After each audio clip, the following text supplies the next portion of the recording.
تک کہ حشر کی اللہ کی رحمتوں کی انہیں خوشخبری سنائی گئی کہ جس نے اللہ کو قبول کیا، وقت کے نبی کو قبول کیا، آپ نے ان کو خوشخبری سنائی۔ اور جنہوں نے ایمان قبول نہیں کیا، اسلام قبول نہیں کیا، اگرچہ وہ گورے تھے، نبی کے خاندان سے تھے، ہاں بڑے مالدار تھے، لیکن میرے اللہ کے نبی نے ان کو پھر ڈرایا، اور اگر تم ایمان کے اندر داخل نہ ہوئے، اسلام قبول نہ کیا، تو تم جانتے ہو یہ دنیا ذلت کی جگہ ہے، تم جانتے ہو قبر میں کتنی پریشانیاں آنے والی ہیں، عالم برزخ میں تمہیں کتنا پریشان کیا جائے گا۔ اگر تم نے اللہ کو قبول نہ کیا گیا تو عالم آخرت میں تمہیں کتنا پریشان کیا جائے گا، یہاں تک کہ اگر تم نے اللہ کو قبول نہ کیا، وقت کے نبی کو قبول نہ کیا، تو جہنم بڑا برا ٹھکانہ ہے، جس کی آواز قرآن کریم سے آتی ہے، ان شجرۃ الزقوم طعام الاثیم کالمہل یغلی فی البطون۔ اور اللہ کے نیک بندو، اپنے علماء سے تفصیلی گفتگو معلوم کرنا، مختصر یہ کہ میرے اور آپ کے آقا دنیا کے تمام لوگوں کے لیے بشیر بھی ہیں اور نذیر بھی ہیں۔ لہذا میرے بھائی، جنہوں نے اللہ کے نبی کو قبول کیا، ان کے لیے خوشخبری، یہ نہیں دیکھا کہ وہ عربی ہے یا عجمی ہے، آقا ہے یا غلام ہے، یہ نہیں دیکھا کہ وہ گورا ہے یا کالا ہے، ہاں یہ نہیں دیکھا کہ وہ غریب ہے یا مالدار ہے، صرف یہ دیکھا کہ اس نے اللہ کو قبول کیا، اس نے وقت کے نبی کو قبول کیا۔ میرے اللہ نے دنیا کے اندر بھی عزت کی ہے، قبر کی آغوش میں بھی عزت ہوگی، حشر کے میدان میں بھی عزت سے نوازے جائیں گے، اور جنت کی خوشخبریاں بھی ان کے لیے ہیں، چاہے وہ کتنے غریب ہوں، وہ اللہ کے نیک بندوں، چاہے وہ بلال حبشی ہوں، چاہے وہ سہیب رومی ہوں، چاہے وہ سلمان فارسی ہوں، چاہے وہ ابو ہریرہ ہوں۔ لہذا اگر وہ اللہ کے نبی کو قبول کرتے ہیں، اللہ کو قبول کرتے ہیں، میرا اللہ ان کی عزتیں اس دنیا کے اندر بھی کراتا ہے، اور دنیا سے جانے کے بعد بھی ان کی بڑی عزتیں ہیں۔ ان کے بالمقابل چاہے کتنا ایماندار ہو، چاہے کتنا خوبصورت ابو لہب ہو، چاہے کتنا ایماندار ابو لہب ہو، چاہے اللہ کے نبی کا چچا ابو لہب ہو، لیکن اگر اللہ کو قبول نہیں کرتا، نبی کو قبول نہیں کرتا، اور میرے آقا کے مشن میں آ کر کے ٹانگ اڑاتا ہے، تو میرے اللہ کی طرف سے آیتیں اتر کر کے آتی ہیں، تبت یدا ابی لہب لہب وتب ما اغنى عنه ماله وما كسب سيصلى نارا ذات لهب وامرأته حمالة الحطب في جيدها حبل من مسد۔ ہاں یہ ہلاکت کی آیتیں اتر کر کے آ جاتی ہیں، یہ لعنتوں کی آیتیں اتر کر کے آ جاتی ہیں۔ میرا اللہ جو قبول کرتا ہے یہ نہیں دیکھتا کون ہے، اور جو قبول نہیں کرتا انہیں بھی نہیں دیکھتا کون ہے، عذاب کے اندر مبتلا کر دیتا ہے۔ لہذا اے اللہ کے نیک بندو، میرے اور آپ کے آقا کو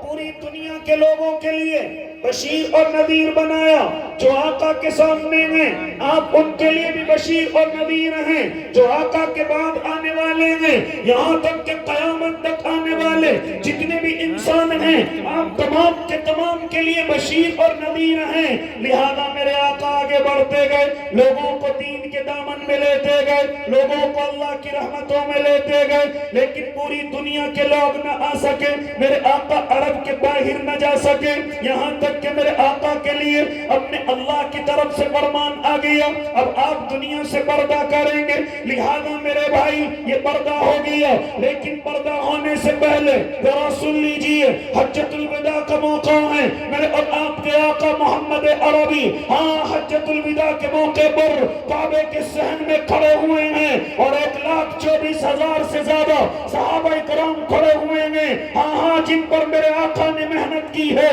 جن پر میرے آقا نے اتنی محنت کی کہ ان کو خوشخبری سنائی گئی ہے۔ کون سی خوشخبری؟ قرآن کہتا ہے رضی اللہ عنہم ورضوا عنہ، ہاں ان کے لیے خوشخبری یہ ہے اللہ ان سے راضی ہو گیا، یہ بھی اللہ سے راضی ہو جائے، ہاں ان کے لیے خوشخبری ہے، تمام دنیا کے لوگوں کے لیے سبق ہے۔ اصحابی کالنجوم بأیہم اقتدیتم اہتدیتم، میرے صحابہ ستاروں کی مانند ہے، جس ایک کا بھی پلہ پکڑ لو گے ہدایت پا جاؤ گے۔ لہذا او اللہ کے نیک بندو، ذرا مختصر گفتگو کروں گا، آپ میری طرف متوجہ رہیں۔ اللہ کے نبی کے سامنے حجۃ الوداع کے موقع پر یہ تمام کے تمام صحابہ کھڑے ہوئے ہیں، جانتے اس وقت میں آیتیں اتری ہیں، الیوم اکملت لکم دینکم واتممت علیکم نعمتی ورضیت لکم الاسلام دینا۔ آج دین مکمل ہو گیا، اب اس دین کے اندر نہ کمی ہوگی نہ اس دین کے اندر زیادتی ہوگی، لہذا نہ کمی کو پسند کیا جائے گا نہ زیادتی کو پسند کیا جائے گا، لہذا لیکن صحابہ تمہاری ذمہ داری یہ ہے کہ جس دین کو محمد عربی لے کر کے آئے ہیں، جس اسلام کو محمد عربی لے کر کے آئے ہیں، وہ تمام کے تمام صحابہ کی ذمہ داری جو اس وقت میں موجود ہیں، ان کی ذمہ داری یہ ہے کہ جو اس وقت میں موجود نہیں ہیں ان تک میرے دین کو لے کر کے جایا جائے، یہاں تک کہ دنیا کے گوشے گوشے میں، دنیا کے کونے کونے میں اس دین محترم کو لے کر کے جایا جائے، اللہ کے نبی کے مشن کو آگے بڑھایا جائے۔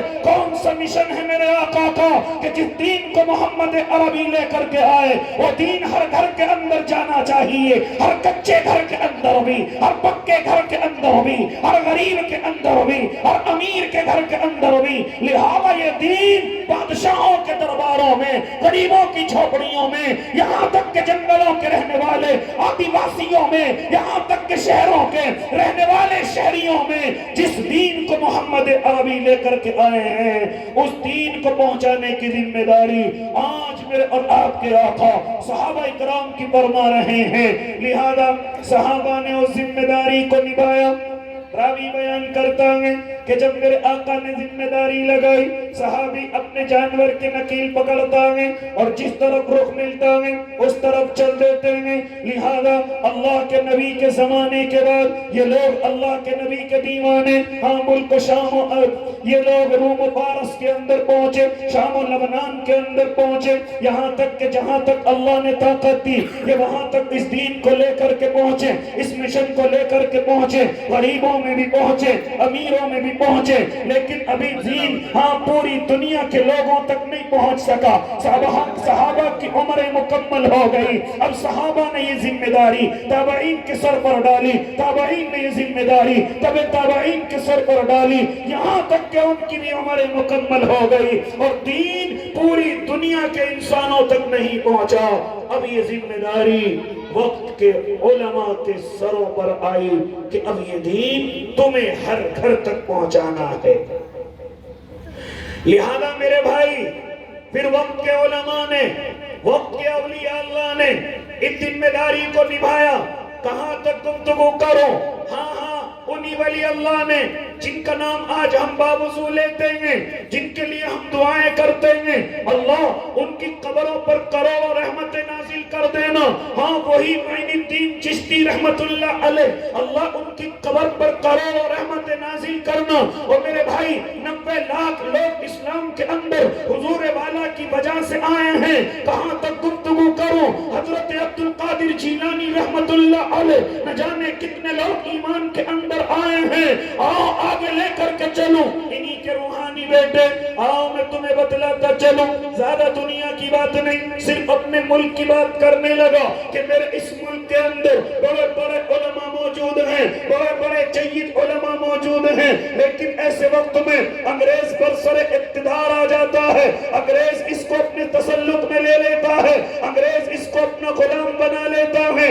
لیکن علماء کی نظریں خالی مدرسوں پہ نہیں، علماء کی نظریں خالی مسجدوں پہ نہیں، بلکہ یہ علماء حق ہیں جن کو میں اور آپ حضرت شاہ ولی اللہ محدث دہلوی کے نام سے جانتے ہیں، یہ انگریزوں کی نسل کو پہچانتے ہیں، انہی کے لخت جگر حضرت شاہ عبدالعزیز رحمت اللہ علیہ، اللہ ان کی قبر پر بھی کروڑوں رحمت نازل کر دینا۔ لہذا انگریز کی چالوں کو سمجھتے ہیں اور سمجھ کر کے پہلا فتویٰ انگریز کے خلاف دے دیتے ہیں، یہ فتویٰ اتنا کارگر ثابت ہوتا ہے کہ پورے ملک